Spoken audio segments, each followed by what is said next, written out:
कल यूपीएससी का रिजल्ट आ गया। अभी आप लोग को मिलाएंगे जो लोग का सिलेक्शन हुआ। अब चूंकि दिल्ली और पटना की डिस्टेंस ज्यादा है, अगर पटना जैसे बीपीएससी रहता है तो सब यही रहते हैं बिहार में ही। अब वहाँ दिल्ली में कोई कहाँ का है कहाँ का नहीं है, मतलब जिनका रिजल्ट हो जाता है उनको पहले हम लोग एक लग नहीं जाता है कि हाँ हो जाएगा। तो पहले क्या था कि ऐसे लगता था कि केजीएस में जब हम लोग स्टार्ट किए थे यूपीएससी, तो जितना भी पुराना पुराना टीचर के भेष में छुपा हुआ व्यापारी है सब, समाज सेवा का नाम लगा, भाई समाज सेवा करना है तो फीसवा सस्ता कर दो ना। इससे बड़ा समाज सेवा क्या होगा ना, फीस लेंगे दबा के, मतलब लाखों फीस दबा के लेंगे, कैमरा ऑन करके किसी को कुछ मदद कर देंगे। चालू है कैमरा? हाँ, एक बढ़िया से रिकॉर्ड करिए, तू रिकॉर्ड कर, बैकअप में कहीं करना हो जाएगा। हाँ, अभी मैं चालू गया। हाँ, लीजिए मदद कर रहे हैं, दीजिए दीजिए। ये ऑन कैमरा मदद करने वाले से थोड़ा सा सावधान रहने की जरूरत है। उन लोग का क्या कहना है कि पटना से है, ये क्या यूपीएससी करेंगे, ये करेंगे। अभी दिल्ली में सब लोग का हाँ मोह मोह हो गया है। अच्छा, उसमें कहेंगे कैसे, दिल्ली जितने बेस्ट बेस्ट टीचर थे तो हम लोग यहाँ आ गए। अब बच्चों को समझाया जा रहा है वहां पे, देखो अब क्या कहोगे एक बार बोल दो। यहाँ पे हम लोग तो वैसे भी एक आज फोटो छापे जी, तो हम लोग कल फोन होना है कि सर क्या करें, मतलब ये विद्यार्थी तो मान के चलिए हम अपने यहाँ बता दें, हमको बता दीजिए आप अपने यहाँ, कोई दिक्कत नहीं है। अभी यूपीएससी में अब 39 टोटल कितना, अभी कल जो देखे थे हम लोग, अभी चूंकि मम्मी यही हुई है, तबियत उनका ठीक नहीं था, उधर ही बिजी है। 39 रिजल्ट यूपीएससी में 39। अभी ऑन गोइंग, अभी बहुत सारे विद्यार्थी जो चले कहीं, मतलब जिनका रिजल्ट हो जाता था नहीं, आप लोग घर चले जाते हैं यहाँ पे। अभी 39 से हमारी बात हो चुकी, अब एकदम बढ़िया से यहाँ पे फर्स्ट बैच में तो सोचिए 7,500 रुपया में जब हम लोग यूपीएससी चालू किए थे, कितना में था? 7,500 में था उस समय। सोचा ऑनलाइन 1 लाख रुपया लेता था सब। अभी देखिए सब लोग का ऑफर चालू है। अब बेहतर रिजल्ट आने लगा, तो अभी तो वो स्टार्ट, अभी तो ये फिल्म के पहले नहीं ट्रेलर दिखाया जाता है। हाँ टीजर है, आप तो स्टार्ट होगा बढ़िया से, आप नहीं समझ में आ गया, टीजर है ये सब, तो आप तो स्टार्ट हुआ है, अब बढ़िया से रिजल्ट आना चालू होगा। सोचिए 1 साल पहले हम लोग यूपीएससी स्टार्ट किए थे, 1 साल पहले, और जो लोग 20 साल 25 साल से चला रहे हैं उनके रिजल्ट की बराबरी आ गए लोग यहाँ पे। मायने रखता है 1 साल के अंदर यहाँ पे। तो पता चला 20 साल केजीएस का होगा तो केजीएस के इतिहास में वो सब कोई पढ़ाया जाएगा, जैसे रोलेटेक पढ़ा रहे हैं ना, वैसे एक तो पढ़ाएंगे, एक तो बिजनेस एक्ट, खूब बढ़िया बढ़िया बात बोलता है सब टीचर से, देखिएगा ना। एक सीधी सी बात भाई, फीस कम कर दो, फिर जितना प्रवचन देना है तो मुंह से बोलने का पैसा लेता है सब टीचर में, मतलब क्यों मुंह से बोलना होता है जी। एक लिमिट में लीजिए, जितना एक रनिंग कॉस्ट है थोड़ा सा ठीक ठाक मान के चलिए कि कमर्शियल बिल्डिंग होती है, रेंट ज्यादा होता है, ये सब तो ठीक है अपना, उसी हिसाब से लीजिए। लेकिन ना लूटेंगे दबा के, और कैमरा ऑन करेंगे 2 एंगल से, एक ओने से एक और एने से, नोट गिनते फोटो आगे चाहिए। चलिए आगे बढ़ते हैं हम लोग। आप हैं तो हो सकता है सर, अच्छा इनके गांव का हुआ है क्या किसी का? चलो बाबू अब एक एक करके यहाँ लेते आएंगे हम लोग यहाँ पे। एक्चुअली यूपीएससी बहुत टाइम नहीं देता है, तुरंत ट्रेनिंग में बुला लेता है, बहुत ज्यादा टाइम नहीं देता है। बीपीएससी में क्या है, टाइम देता है, यहाँ पे 3 महीना बाद बुलाता है, वहाँ खाली रहेगा या नहीं रहेगा। वहाँ पे क्या है ना, यूपीएससी एकदम टू द पॉइंट फिक्स है, रिजल्ट हुआ 10-15 दिन 1 महीना टाइम देगा आपको वेरिफिकेशन के लिए, डॉक्यूमेंट वेरिफिकेशन आधा तो पहले ही करा ले रहता है, जो बचा रिमेन रहता है वो कर लेगा, उसका उठा लेगा कहाँ पे, ट्रेनिंग में। चलिए अब हम आप देखते हैं लोग क्या चीज, रॉलेट एक्ट। देखिए भारत में क्रांतिकारी आंदोलन बहुत तेजी से बढ़ रहे थे, और जब क्रांतिकारी आंदोलन बहुत तेजी से बढ़ने लगे ना, तो इंग्लैंड वाले परेशान हो गए सब। उन्होंने कहा कि इन्हें रोकना बहुत ज्यादा जरूरी है, इसलिए उन्होंने एक जज को पकड़ा, इंग्लैंड का रिटायर्ड जज, इंग्लैंड का रिटायर्ड जज, उसका नाम था सिडनी रॉलेट। जज का नाम क्या था? Sydney Rowlatt. उसको काम दिया सब कि एक काम करो, ऐसा कानून बनाओ ना कि किसी को हम लोग उठा ले जाए। तो जज ने क्या किया, प्रिवेंटिव डिटेंशन कानून बनाया, जिसके तहत कहा गया कि पुलिस को शक अगर हो जाएगा ना आपके ऊपर, शक के आधार पर क्या कर लेगी, आपको उठा ले जाएगी, शक के आधार पर उठा ले जाएगी, बिना कुछ किए शक के आधार पर उठा ले जाएगी, और ना ही आपको वकील रखने देगी, और ना ही आपका जज आपके पास आपका अपील दलील सुनेगा, और ना ही आप हाईकोर्ट में जाके अपील कर सकते हैं। अब ये जो सिडनी रॉलेट था, इसको काम दिया गया 1917 में, इसने अपना रिपोर्ट दिया 1918 में, और रिपोर्ट पास हो गया 1919 में, जिसे क्या कहा गया, Rowlatt act. Rowlatt act, Rowlatt act. तो आपको ये वाला डेट याद रखना है क्या? क्या मतलब बनता है, सीधे ये वाला याद रखिए। 1919 क्या आया था, रॉलेट एक्ट। तो बताइए रॉलेट एक्ट कब पास हुआ? 1919 में पास हो गया। कौन सा act? Rowlatt act. Rowlatt act, इसका असली रॉलेट एक्ट तो जज का नाम था ना, लेकिन इस कानून का असली नाम क्या था? Anarchical and revolutionary act. Anarchical and revolutionary act. Anarchical and revolutionary act, ये क्वेश्चन पूछ चुका है इसका, समझ में गया? रॉलेट एक्ट का असली नाम क्या था? Anarchical and revolutionary act. समझ में गया कि नहीं गया? ये 2-3 कानून बहुत खतरनाक थे। रॉलेट एक्ट आज भी जिंदा है। रॉलेट एक्ट को आज के टाइम पे हम लोग प्रिवेंटिव डिटेंशन कहते हैं, जिसमें एनएसए आता है, नेशनल सिक्योरिटी एक्ट, यूएपी आता है, अनलॉफुल एक्टिविटी, टाडा पोटा, ये सब खतरनाक खतरनाक कानून है यहाँ पे। इसमें एक बार कानून लग गया ना तो जज के पास जाना ही नहीं आपको। डिस्ट्रिक्ट मजिस्ट्रेट लिखेगा कि नहीं इससे जिला को खतरा है, अभी इसको 3 महीने तक अंदर ही रखिए। उसके बाद 3 महीने बाद आपको जज के पास ले जाया जाएगा, वो भी वकील के साथ नहीं, डिस्ट्रिक्ट मजिस्ट्रेट जाएगा। समझ में गया? वकीलों की नहीं, डिस्ट्रिक्ट मजिस्ट्रेट जाएगा अपना रिपोर्ट लेके। अब जज बताएगा कि ठीक है 3 महीना और रख सकते हैं यहाँ पे। समझ में? सबसे आज भी कानून में है, हमारे संविधान में सेम है। क्या जी? हाँ, आर्टिकल 22 के 4 में है। पॉलिटी में जब पढ़ाएंगे ना 22 के 4 में यहाँ पे, तो इसका पॉलिटिकल मिसयूज बहुत ज्यादा हो जाता है। आप जैसे सरकार के खिलाफ को बढ़िया बढ़िया बात बोलिएगा ना कि ऐसे है वैसे है, मतलब अगर गवर्नमेंट के बारे में, तो गवर्नमेंट का इसका कोनो ना कोनो गलती खोजो, और किसी ना किसी गलती खोज के आपको क्या लगा देगा, रॉलेट एक्ट, जिसको अभी के टाइम पे हम लोग कहते हैं प्रिवेंटिव डिटेंशन, उसकी कई कैटेगरी है। जैसे एनएसए लगा दिया, अब आपके ऊपर लगा दिया एनएसए ना, आप समझिए मिनिमम आप जाएंगे 3 महीना के लिए और मैक्सिमम 1 साल के लिए, उसके बाद आप वकील की रखिएगा यहाँ पे। तो बहुत लोग को लगा दिया। एक कानून है पीएमएलए कानून, अभी जस्ट 2018 में आया था, और उसी के तहत बड़े बड़े नेताओं लोग को गिरफ्तार किया गया। हेमंत सोरेन मुख्यमंत्री, अरविंद केजरीवाल मुख्यमंत्री। पीएमएलए कानून है वो इतना उटपटांग कानून है, उस कानून में जैसे इसमें तो कहा गया कि भाई आपको 3-3 महीना करके कर आए ना, पीएमएलए इतना खतरनाक है कि आपको कह दिया जाएगा कि संदेह है कि आपने पैसे की लूट की है या पैसे की धांधली की है। अब आपको बता दिया गया, अब आपको अरेस्ट कर लिया गया, अब आप बताइए कि हम नहीं किए हैं। हर एक कानून में पुलिस साबित करती है कि ये क्रिमिनल है, ये इसने गलती किया। पीएमएलए में उल्टा है, ईडी आएगी, अरेस्ट करेगी, जेल डाल देगी। अब आप कोर्ट में आइए, अंदर वकील से कहिए कि अपना पकड़िए कि हम कोई अपराध नहीं किए हैं, निर्दोष हैं। आपको सिद्ध करना पड़ेगा, और जब तक ईडी सेटिस्फाई नहीं होगी तब तक वो कोर्ट में कहेगी नहीं सर झूठ बोल रहे हैं आप, अंदर रहो अंदर। इसलिए देखते हैं ईडी ले जाती है किसी को ना, बहुत लंबे समय तक रखती है, समझ कि नहीं। तो ये पीएमएलए कानून है, 2018 में लाया गया था। देखिए हर सरकार में पॉलिटिकल यूज मिसयूज होते रहता है, किसी में ज्यादा किसी में कम। अभी क्या है, सोशल मीडिया का जमाना है, इसलिए हाईलाइट ज्यादा हो जाता है। वरना इंदिरा गांधी के समय में विपक्ष में जो बोलता था ना, बेटा विपक्ष वाला बोलने लायक नहीं रहता था, सब में ही हो जाता था। इसमें ईडी कर रही है, उसमें कुछ और करते थे, पुलिस करती थी, सब अलग अलग था। इमरजेंसी कानून लगा दिया गया, सरकार का विरोध नहीं कर सकते। तो रॉलेट एक्ट आ गया, इसका असली नाम क्या था, एनार्किकल एंड रिवोल्यूशनरी एक्ट। क्या नाम था, एनार्किकल एंड रिवोल्यूशनरी एक्ट। अब ये रॉलेट एक्ट लगा दिया गया, गांधी जी तो वकील थे। अब इस कानून में कहा गया कि आपको जब अरेस्ट किया जाएगा तो आपको किसी भी प्रकार का कोई भी वकील रखने नहीं दिया जाएगा। तो इसमें वकील रखने की आजादी थी, क्या आपकी कोई दलील सुनी जाएगी, क्या आपको हाईकोर्ट में अपील करने दिया जाएगा। इसलिए इसे बिना वकील, बिना दलील, बिना अपील कानून कहा गया। इसलिए महात्मा गांधी ने इसे कहा काला कानून है। कौन सा कानून, काला कानून। काला अक्षर को बदनाम कर दिया सब। इसे लाल कानून भी तो कहा जा सकता था, काला का मतलब गलत, इसे गोरा कानून कहना चाहिए था। तो काला का अर्थ हो गया भारत में गलत, बुरी नजर वाले तेरा मुंह काला, मुंह गोरा भी तो बोल सकता था। हाँ तुम लोग क्या निकला, बुरी नजर वाले तेरा मुंह गोरा। लेकिन आदमी किसको बदनाम कर दिया, काला। बताओ हम काले लोग कहां जाए, केजीएस में आए तो काला रंग के साथ भेदभाव है कि नहीं। यहाँ पे बेचारा काला रंग टेंशन में गया, हम क्या किए यार रॉलेट एक्ट में, हमको क्या बदनाम कर रहा है हम।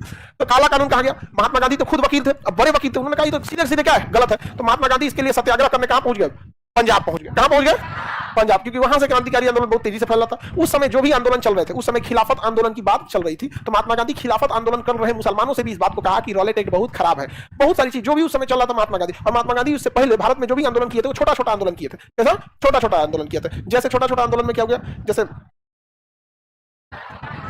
चंपारण सत्याग्रह, खेड़ा सत्याग्रह। अब ये बड़े पैमाने पे था। यहाँ पे महात्मा गांधी जैसे पंजाब के पास जाते हैं, महात्मा गांधी को पलवल, अभी तो फिलहाल वो जगह हरियाणा में है, महात्मा गांधी को पलवल के पास से क्या कर लिया था, गिरफ्तार कर लिया था। महात्मा गांधी को क्या कर लिया, गिरफ्तार कर लिया। कहा आते हैं आंदोलन करने के लिए, यहाँ पे कानून पास होगा मतलब पास होगा। तो महात्मा गांधी को क्या कर दिया गया, गिरफ्तार कर लिया गया। किस आंदोलन में, रॉलेट एक्ट, रॉलेट एक्ट में। तो रॉलेट एक्ट के तहत महात्मा गांधी को क्या कर दिया गया, गिरफ्तार कर। 6 अप्रैल को कब गिरफ्तार कर लिया गया, तो गांधी जी गिरफ्तार हो जाते हैं। 6 अप्रैल को महात्मा गांधी आंदोलन करते हैं और 8 अप्रैल को क्या होता है, गिरफ्तार कर देते हैं। तो आंदोलन कितने अप्रैल को करते हैं, 6, गिरफ्तार हो जाते हैं 8 अप्रैल। तो 6 समझिएगा आंदोलन है।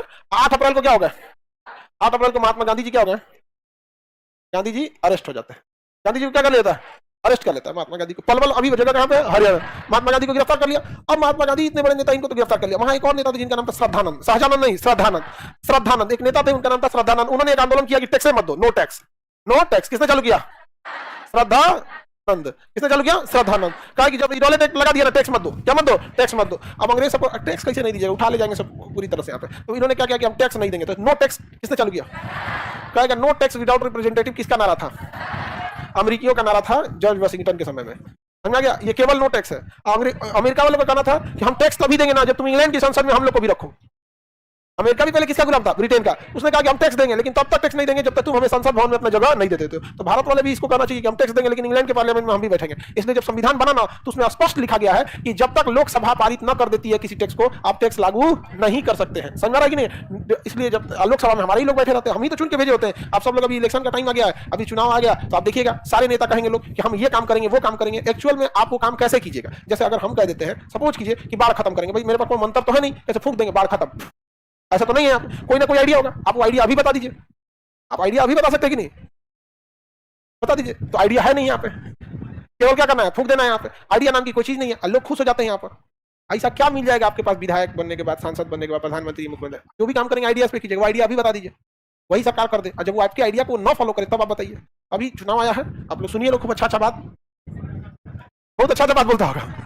तो अच्छा आप लोग बात सुनिए और वो अच्छा बात सुनते रहिए। इलेक्शन खत्म हो जाएगा तो आपके द्वारा चुने गए लोग कहां पहुंचेंगे, संसद में पहुंचेंगे। तो बताइए श्रद्धानंद ने कौन सा आंदोलन चालू किया, नो टैक्स।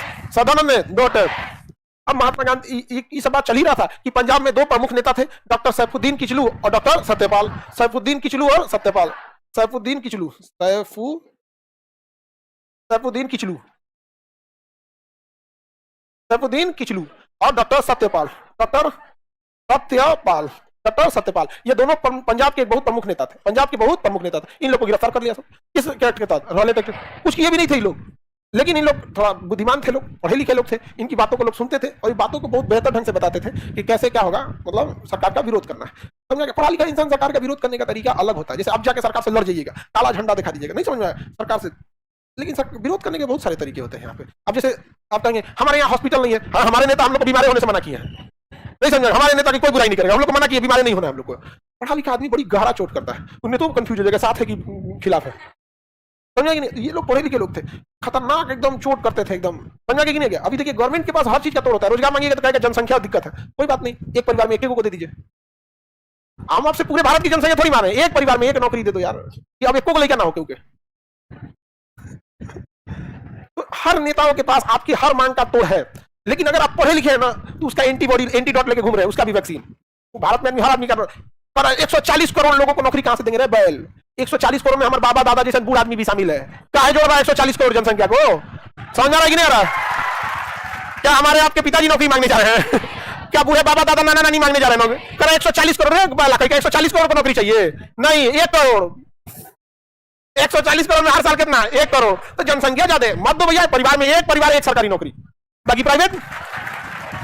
तो यही सब होता है कि कभी भी सरकार नहीं चाहिए कि आप पढ़े लिखे हो, क्योंकि पढ़ा लिखा आदमी ना ऐसा बात बोलेगा, कानून में से खून फेंक देगा नेता से, लहर जाएगा, उसको एकदम परपराने लगेगा, एकदम भड़ाएगा उसको खूब। तो समझ रहा है कि नहीं आ रहा है? तो बताओ 140 करोड़ लोग को रोजगार चाहिए जी, बस कितना? बस अगले साल कोई और दे देगा। लेकिन आप सोचिए कितना तेजी से डेवलप, इसको क्या करता है सब? डिबेट खत्म कर देगा, जनसंख्या कंट्रोल कीजिए। और नेताओं की खासियत होती है ना राजनीति की, ऐसा बात बोलेगा अभी उसका समझ में नहीं आएगा, 2050 में हम सब अमेरिका के आगे जाएंगे, सोचो आधा आदमी मर जाएगा 2050 में। अच्छा अगर हम सपोज कीजिए नहीं बढ़ पाए 2050 में, तो हमें पता कब चलेगा 2050 में? बात वही है कि बच्चा किसी का पैदा हुआ तो मुंडन में बोलिए इंजीनियर बनेगा, अरे बैला कहीं का इंजीनियर बनेगा, उसको मैट्रिक इंटर पास करने दीजिए, इंजीनियर बन रहा है कि लाल पीला हरा कर रहा है कि कोनो को लेके भाग रहा है,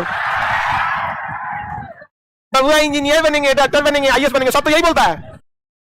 नहीं, पहले छोटा बच्चा मुंडन हुआ है, छठियार हुआ है, बच्चा स्वस्थ रहे, स्वस्थ रहो को ना भैया, उसकी पहली प्रायोरिटी है। एडमिशन हुआ नहीं कि आईएएस बनेंगे, पहला प्रायोरिटी क्या होना चाहिए? स्वस्थ रहो, संस्कार सिखाइए उसको, तरीका तमीज सिखाइए। नहीं तो ऐसे ऐसे बच्चों को भी देखिएगा ना, मेहमान आए हैं, नमकीन बिस्किट चाय पानी रखा हुआ है, तरीके तमीज नहीं। देखिए छोटे बच्चे बदमाशी करेंगे, बट एटलीस्ट उनके गार्जियन को सामने टोकना चाहिए। और आप लोग जब नौकरी हो जाए, बाल बच्चे वाले हो जाए, तो जानबूझ के अपने बच्चों की कोई चीज जो आप पूरा कर सकते हैं, आपके पास वो चीज है, लेकिन जब वो डिमांड करेंगे तो जानबूझ के उनकी चीजों को रोकिएगा कि नहीं ये नहीं हो सकता है, समझे? जैसे जेब में आपको 100 रुपया मांग रहा है, 2 रुपया मना कर दीजिएगा, रेगुलर नहीं लेकिन कभी कभी हफ्ते में डेली उसका 1-2 डिमांड तोड़िएगा, ताकि उसे आभास हो कि जिंदगी उसे कहते हैं कि हर चीज मांग दीजिएगा पूरा हो जाएगा, वो जिंदगी नहीं है। तो बचपन से देखा रहेगा ना, बचपन से कि जो चीज हम ख्वाहिश रखते हैं वो पूरा नहीं होता है, उसके लिए कुछ ना कुछ मेहनत करना, तो उसको कुछ टास्क दे दीजिए, ये कर दीजिए, धीरे धीरे धीरे धीरे उसको आइडिया हो जाएगा। नहीं तो वही लोग प्यार से पाले लाते हैं बच्चों को, बाबू क्या पनीर खाओगे? बना बना बना पनीर बना, पराठा, हाँ पराठा बना। उसको एकदम चिड़ियाघर में सियार कैसे पाला जाता है वैसे पाला है। वही मैट्रिक इंटर में जाएगा और उसके बाद एग्जाम में फेल हो जाएगा तो जिंदगी का पहला सदमा लगेगा, सुसाइड करेगा, डिप्रेशन में जाएगा, एंजाइटी हो जाएगा, तो ये हो जाएगा वो हो जाएगा, समझा कि नहीं? वही मिडिल क्लास गांव का आदमी, गरीब आदमी कभी सुसाइड करता है? नहीं, बचपन से इतने दिल टूटे हैं उसको, इतना तकलीफ झेला कि जब तकलीफ नहीं होती है तो तकलीफ होता है। तो फ्यूचर में आप लोग ये सब चीज कीजिएगा। आप लड़की लोग को ही पालने पोसने की जिम्मेदारी रहती है, ये नहीं कि बाबू नहीं, ऐसा नहीं, अब ये ना कि भूखले मुंगा दे, कुछ चीजें मना करते हैं। देखते किसी छोटा बच्चे को जाएंगे मार्केट में, पापा बिस्किट लपक देगा, हाँ दिला दो आप, कभी कभी दिला दीजिए और कभी कभी मना कर दीजिए, उसको दोनों पता होना चाहिए, मिल भी सकता है नहीं मिल सकता। बहुत बड़ा लेसन बच्चों को उनके घर से बिगाड़ा जाता है शुरुआती 10 सालों में, एक्स्ट्रा दुलार प्यार देके वहां स्ट्रांग हो जाइएगा ना, जिंदगी एकदम बेहतर हो जाएगी। यहाँ पर ये सब यही वजह है ना कि जो अमीर घर के बच्चे होते हैं ज्यादा स्ट्रेस बर्दाश्त नहीं कर पाते, बचपन से माँ बाप नहीं उनको एकदम फूलों का एकदम बिस्तर सजा के दिया जा बउआ, लाइफ ऐसे नहीं है यहाँ पे। तो देखिए डॉक्टर सैफुद्दीन किचलू सत्यपाल को क्या कर दिया गया? हाँ, इन लोगों को गिरफ्तार कर लिया। अब इन लोगों की गिरफ्तारी के विरोध में क्या हुआ? विरोध हुआ। अब पंजाब का एरिया में किसान बहुत बड़े बड़े किसान है, हमारे यहाँ किसाने नहीं, मतलब बहुत छोटे किसान है जिन्हें खाने के लिए कर रहे हैं। पंजाब में किसी के पास 100 एकड़ जमीन है, किसी का 200 एकड़ 300 एकड़ ऐसे ऐसे जमीन है पंजाब में, बड़े बड़े किसान है। हमारे यहाँ 3 बीघा 4 बीघा 2 कट्ठा 15 कट्ठा, वो एक जगह नहीं है, 15 कट्ठा में 2 कट्ठा 3 कट्ठा में धनिया बोले, प्याज में कौन सी होते भैंस बांध लो, यही सब होगा यहाँ पे। तो इसके लिए वहां पे ना जब फसल कटती है पंजाब में, बहुत सारी फसल कटती है, तो पूरा खेत खाली हो जाता है। तो वहां ना एक त्योहार मनाते हैं बैसाखी। क्या मनाते हैं? बैसाखी। बैसाखी का क्या मनाया जाता है त्योहार? तो पंजाब में जब सारी फसल कट गई तो सारे लोग इकट्ठा हुए क्या चीज के लिए? बैसाखी के लिए। तो इसी बैसाखी के दिन 13 अप्रैल 1919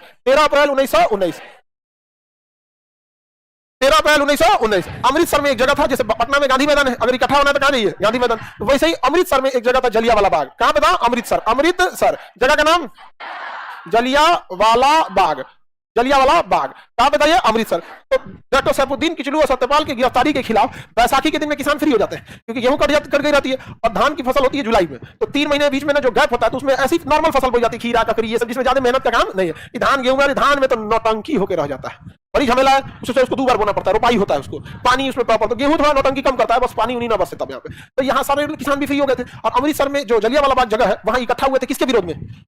रॉलेट एक्ट के विरोध में, कि हमारे इतने प्रमुख नेताओं को आप किस आधार पर गिरफ्तार किए? क्या किसी को गाली गलौज किए हैं? क्या वो कोई गोली बारूद चला है? आप कैसे गिरफ्तार कर सकते हैं? अब दिक्कत हुआ यहाँ पे। अब पंजाब जो था, पंजाब का कोई ना कोई गवर्नर होगा। जैसे पूरे भारत का उस समय गवर्नर जो था वो चैम्सफोर्ड था। कौन था? पूरे भारत का चैम्सफोर्ड। लेकिन पंजाब का कोई ना कोई होगा कि नहीं होगा? तो पंजाब के लिए रिस्पॉन्सिबल कौन होगा? जो पंजाब का गवर्नर होगा। तो जो पंजाब का लेफ्टिनेंट गवर्नर, मेन गवर्नर तो ऊपर बैठेगा, और पंजाब का जो लेफ्टिनेंट गवर्नर बैठेगा उसका नाम था ओडायर। क्या नाम था? ओडायर। तो पंजाब का लेफ्टिनेंट गवर्नर का नाम ओडायर। क्या नाम था? ओडायर। तो पंजाब का लेफ्टिनेंट गवर्नर की पूरी जिम्मेदारी थी पंजाब की। अब पंजाब में कोई एक शहर तो है नहीं, बहुत सारे। उस समय पंजाब में पूरा हिमाचल आता था, पंजाब में पूरा हरियाणा आता था। अब इसी में एक अमृतसर था, अमृतसर में ये विरोध हो रहा था। क्या हो रहा था? विरोध हो रहा था। तो अमृतसर में ये विरोध हो रहा था, तो अमृतसर किसके अंडर में आएगा? ओडायर। अब पूरा दिल्ली किसके अंडर में था? पूरा इंडिया किसके था? चैम्सफोर्ड। पूरे भारत चैम्सफोर्ड के अंदर में था। तो चैम्सफोर्ड ने ओडायर को पहले से आदेश रखा था कि देखो भैया, कोई विरोध नहीं होना चाहिए। तो ये ससुरा ओडायर ना यहाँ सेना भेज दिया। क्या भेज दिया? सेना भेज दिया, और कहा कि गोली चला दो। तो सेना का कोई ना कोई कमांडर होगा, तो कमांडर का नाम था ब्रिगेडियर आर डायर। अब बताइए ज्यादा गलती ओडायर या आर डायर? ओडायर तो सेना को कमांड कर रहा था। उसको जो सेना का रूल के अनुसार उसके ऊपर से आदेश आया, नहीं मानेगा तो सस्पेंड हो जाएगा। मेन आदेश किसने दिया? ओडायर। और चैम्सफोर्ड को तो पता नहीं था। चैम्सफोर्ड को पता था, जैसे मान के चलिए मुख्यमंत्री प्रधानमंत्री है, तो भारत के प्रधानमंत्री दिल्ली बैठे, उसको क्या पता है कि बिहार में क्या हो रहा है? बिहार में कोई घटना होगी तो मुख्यमंत्री जिम्मेदार है। प्रधानमंत्री ये नहीं कर सकते संवैधानिक हिसाब से देश चलना चाहिए, लेकिन सारा एक्शन किसको लेना है? मुख्यमंत्री को। तो उसी तरह पंजाब में उस समय मुख्यमंत्री के तौर पे कौन था? ओडायर ने किसे भेज दिया? आर्डर। और ब्रिगेडियर था सेना का, और गोरखा रेजिमेंट लेके पहुंच गया अमृतसर में। और इसकी सूचना दिया था एक भारतीय हंसराज ने, भारतीय व्यक्ति हंसराज ने अंग्रेजों की सूचना दिया था। चमचा हम लोग को इंडिया में बहुत सस्ता रेट पे मिलते हैं सब, अभी मिल जाएंगे सब। समझ। पुलिस क्या करती है? जैसे पुलिस आएगी ना, जैसे आपको जैसे दरोगा वरोगा बनिएगा, ट्रांसफर होगा इस पुलिस स्टेशन से उस पुलिस स्टेशन, आपको थोड़ी ना पता रहता है कौन क्रिमिनल है कौन नहीं है। तो सब क्या करेगा? सब पुलिस वाला पता है कि उस एरिया में 2-4 आदमी को पकड़ेगा। और कैसे हैं? बढ़िया है, सिंह साहब, यादव जी, मिश्रा जी, दुबे जी, 2-4 आदमी को पकड़ेंगे लोग यहाँ पे, अच्छे मतलब नॉर्मल बात करेगा। वो आदमी फूल के एकदम गुलगुल्ला हो जाएगा। अरे तरीका दरोगा जी चाय पिलाए हो हमरा, 2-3 बार चाय पिलाएगा, आराम से बैठा के पूछेगा। बड़ी एरिया ही आसान है, जानते हैं सर, अकेले में बताते हैं आपको, भाई मोहल्ला में ये क्रिमिनल है, वो मोहल्ला में ये है। उसमें कुछ सही सही भी बात बताता है, और उसमें कुछ उसका अपना विरोधी रहेगा ना, तो कहेगा उसका हमारे चाचा से नहीं जमता, सबसे बड़ा क्रिमिनल तो ये चचवा है। नहीं समझ आए? तो पुलिस भी सावधान रहती है, लिस्ट ले लेती है कि भैया कौन कौन है यहाँ पे। अब उसके हिसाब से छापते रहते हैं सब। यहाँ पे भारत में मुखबिर बड़ी इजी मिल जाते हैं सब, कोनो बात कानो कान खबर पता चल जाएगा यहाँ पर।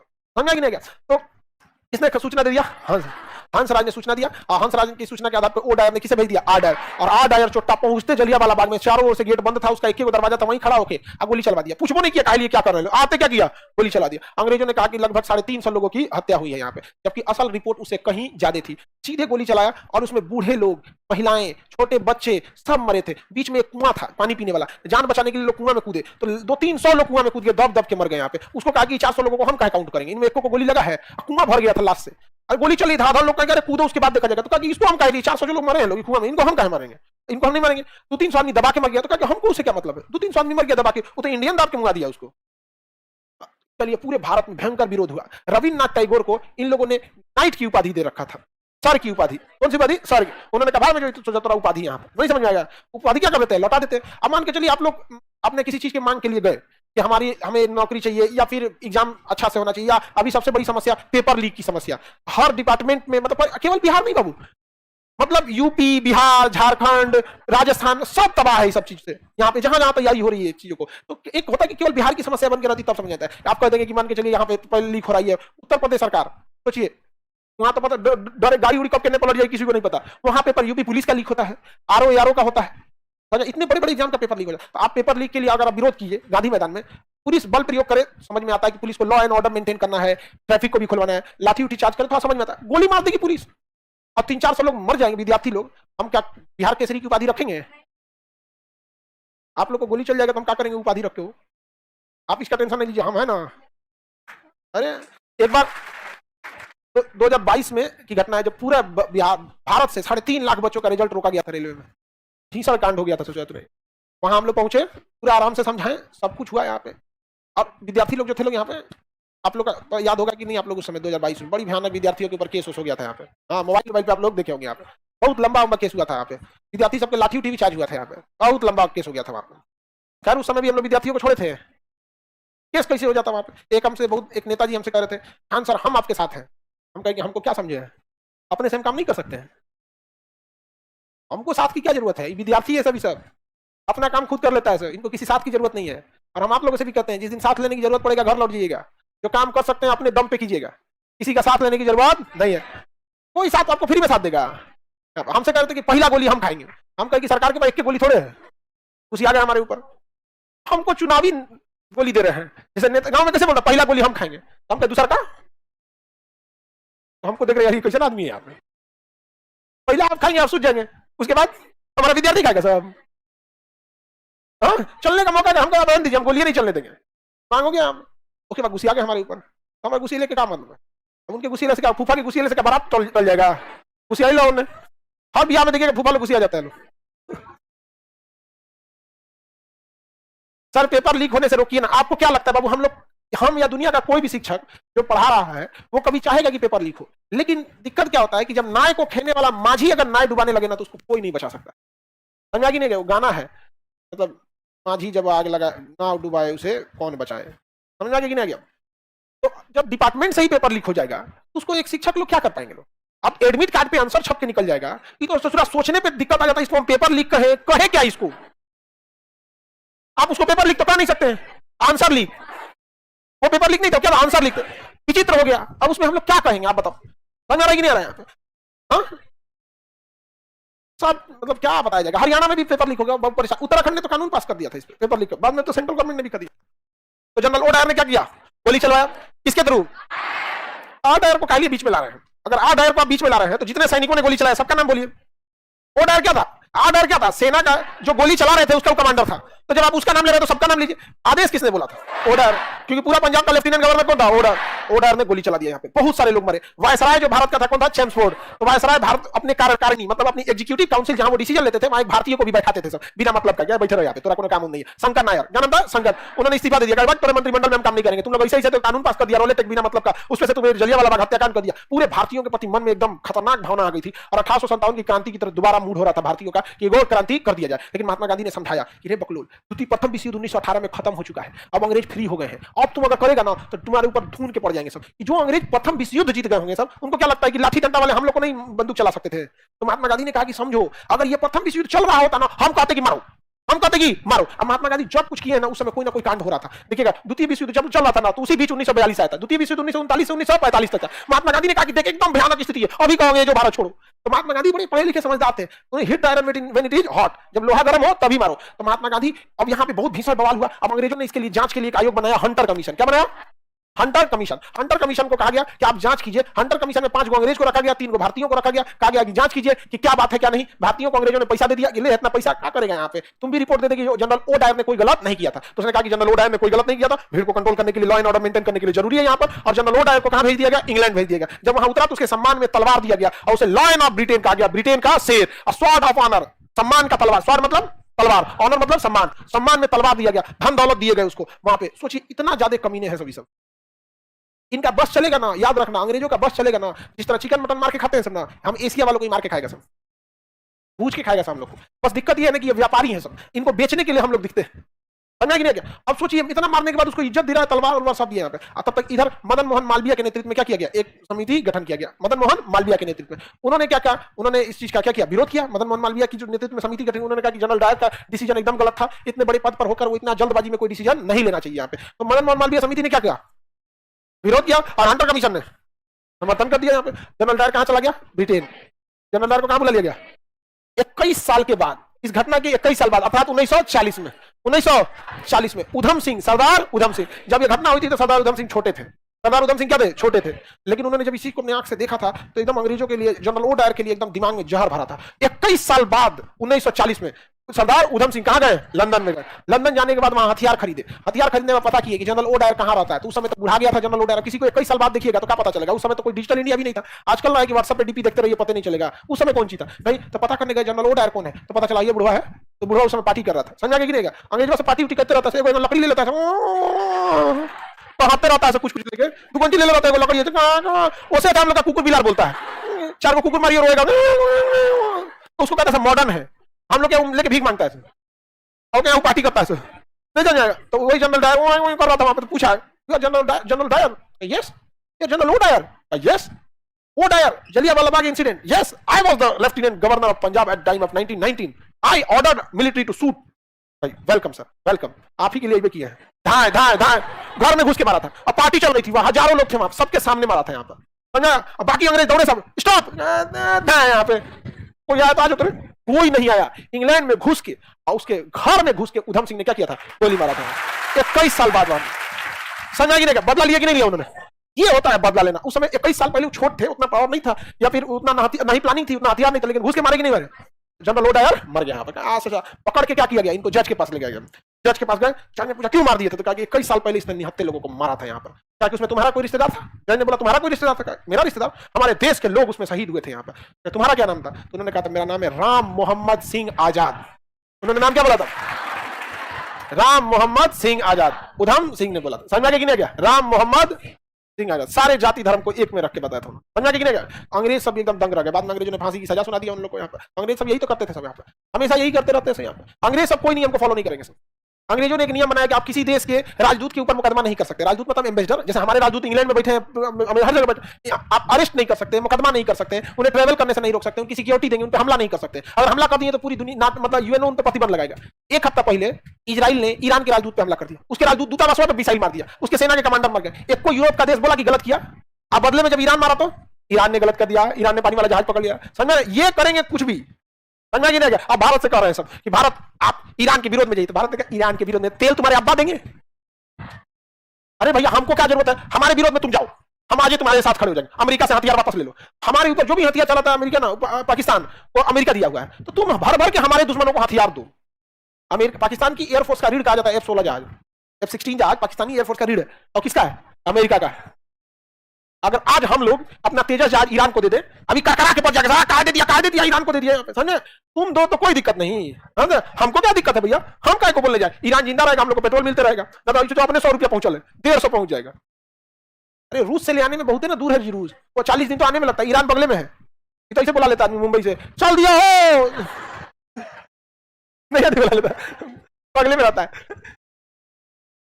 आगे बढ़े सर, आप भी अपना एक बार ये नाम, हमसे को नाम पूछा था हमारा, ऐसे पता नहीं कहीं गए थे तो हमसे पूछिए। अब हमारा याद नहीं है कहाँ थे हम, दिल्ली। हाँ तो हम कहीं थे, हमारे से नाम पूछा, हम जीत करने लगा नाम पूछे, देखिए बहुत आदमी है, तो हम बता राम मोहम्मद सिंह आजाद। वो कंफ्यूजन में आदमी है क्या यहाँ पे? इंसान इंसानियत, देखिए धर्म जो है ना आपके परवरिश का नाम है। धर्म किसका नाम है? परवरिश का। आप किस धर्म को फॉलो करते जानते हैं? जिसको आपके माँ बाप ने आपके ऊपर थोप दिया। आम का पौधा चाहे हिंदू धर्म में लगाइए चाहे मुस्लिम धर्म में लगाइए, आम फलेगा, इमली नहीं हो जाएगा। क्या फलेगा? उसी तरह इंसान चाहे हिंदू धर्म में हो चाहे मुस्लिम धर्म में हो, इंसान ही होगा। इंसान का धर्म इंसानियत होता है, समझा गया? और जिसे हम आप बोलते हो तो परवरिश का नाम। हिंदू के लड़के को सिख के घर दे दीजिएगा तो वाहिगुरु बोलेगा, मुस्लिम के लड़के को ईसाई के घर में दे दीजिएगा oh my God good morning बोलेगा। जिसको जहां परवरिश का नाम है वहां पे, समझा कि नहीं गया? छोटा तोता होता है ना, तोता, वो जिस घर में जाएगा उस घर में बोलेगा उसी भाषा में, नहीं बोलेगा? अभी शायद रामनवमी है, हमारे एक आदमी तोता पाले हैं, सुबह उठते खूब बढ़िया शब्द में बोलेगा जय श्री राम, एकदम स्पष्ट बोलता है, समझा कि नहीं? अब उसको जिस भाषा में सिखाया गया यहाँ पे, अब वो किसी पंजाब में रहता तो बोलता है सत श्री अकाल, जो बोले सोनिया, तो परवरिश का नाम होता है। लेकिन इंसान के अंदर इंसानियत रहनी चाहिए, समझा कि नहीं गया? तो जलियांवाला बाग समझ में आ गया। अब इसके बाद हम लोग होम रूल और खिलाफत आंदोलन, असहयोग आंदोलन देखेंगे। चलिए आज के लिए इतना।